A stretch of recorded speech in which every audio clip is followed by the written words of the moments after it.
Hi and welcome back to the garden. In this video we're planting some Crocosmia corms and some Nerine bulbs.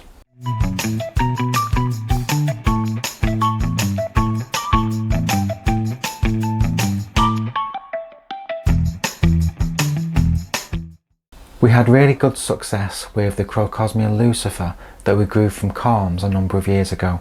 Those were planted in the garden last year and they had wonderful flowers. It was a beautiful display. Those lovely hot red flowers during the late part of summer going into autumn. So we want to have a few more Crocosmias with a new border. So we managed to pick up some of these Corms, and these ones are George Davison. So they're absolutely beautiful. They're lovely yellowy, buttery, orangey kind of colour. And growing them by Corms is probably the second best, cheapest way of growing Crocosmias, the first being sowing seeds. These will not flower this year. Our Crocosmia lucifer Corms took 2 years to get to flowering, so you do have to be patient. If you are wanting to have flowers this year, then it's a case of going out to your plant nurseries and garden centres and buying them actually grown a bit more maturer. But for the time being, I'm not in any rush. I'm going to have these planted now and I'm going to grow them on so they can be planted in the new border. So for this, there's various ways you can do this. You can put them into containers, you can even plant them straight into your garden if you want to. But because we're kind of in a bit of flux with regards to where things are going to go, I've decided to use these containers. So these are just modular containers. They're fairly big, so they're bigger than the normal ones we use for growing seeds, and they'll just be a little perfect environment to place one into each one and grow them on to a bigger size. So firstly, all we need to do is get some compost and fill these trays. So we're not going to fill them all the way. I'm just going to put maybe a third of compost into the tray first. So just push that down a little bit. That's probably enough to get them going. So let's open the first bag. So this particular bag, you get 5 in each one, and I'm just giving it a test, squeezing it to make sure it's solid, because you don't want anything that's going to be squidgy. And the way you plant these is sometimes it can be a little bit difficult. You can see some roots on the end of that, and you should have like a pointy top. So that is the way they get planted. So just place them down into the pot. This one's a little bit more difficult. I think that is the bottom where them roots are, so that can go there. So that way round, yeah, so you can usually see some dried roots and more of a pointy top, and that's where you put them. So this container holds 6, and there's just 5 Corms in each packet, so I'll continue to fill each one. So what I'll do first is I'll cover that over. So you're just covering that over just below the top of the module tray.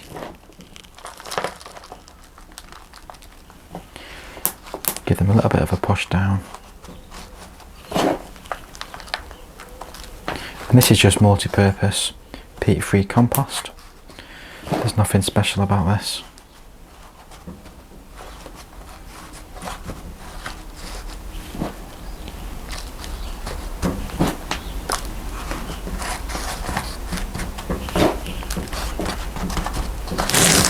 So that's one.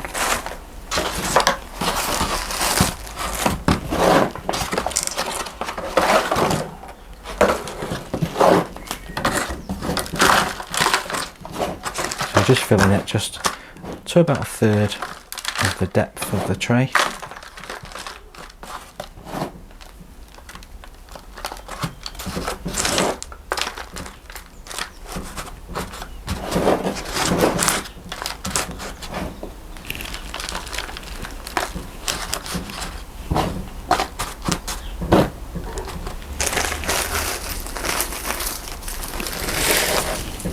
And in they pop.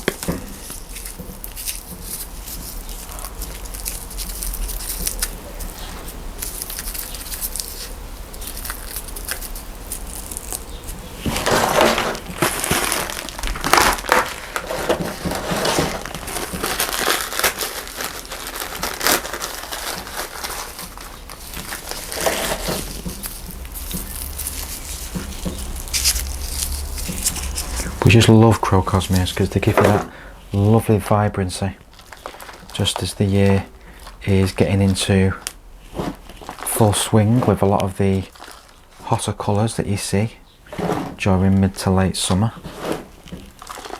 They don't flower particularly very long, but obviously the more you have and the bigger the plants are, the more of a season you get. So we have a number of different varieties, and Lucifer being one of them. We have one called Babylon, and we have another yellow one which I can't really remember the name of. But they are very easygoing plants. They don't seem to suffer with any kinds of pests or diseases, at least I've not experienced any. They just need relatively good amount of sunlight and a relatively good soil.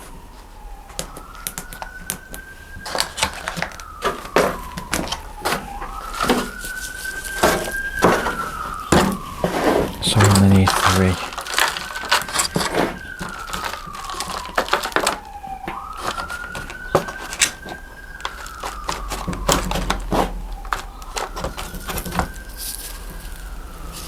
And if you're unsure which way round they go, place them on the side, because that way the roots will come out from the right angle and the shoot will come out and go upwards. And that goes for any bulbs or corms.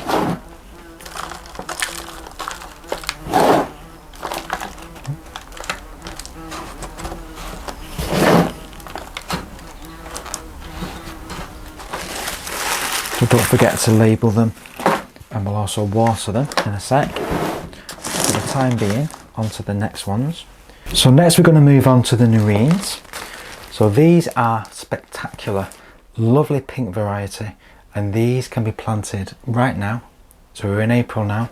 They can be planted this month and up to next month, and these will actually flower between September and October. And these are just perfect for, as your garden may be taking that little downward spiral through autumn and you're looking for some extra colour, these will just come into their own and provide you with something to enjoy.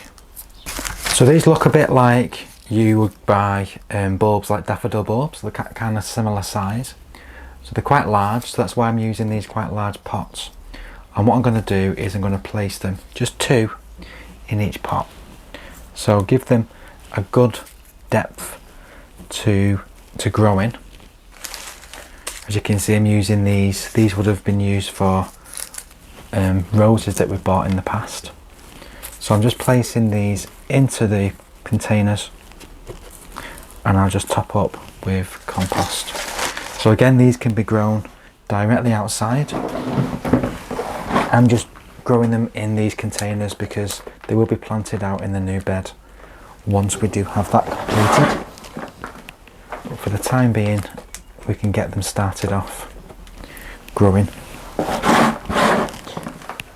in these pots first.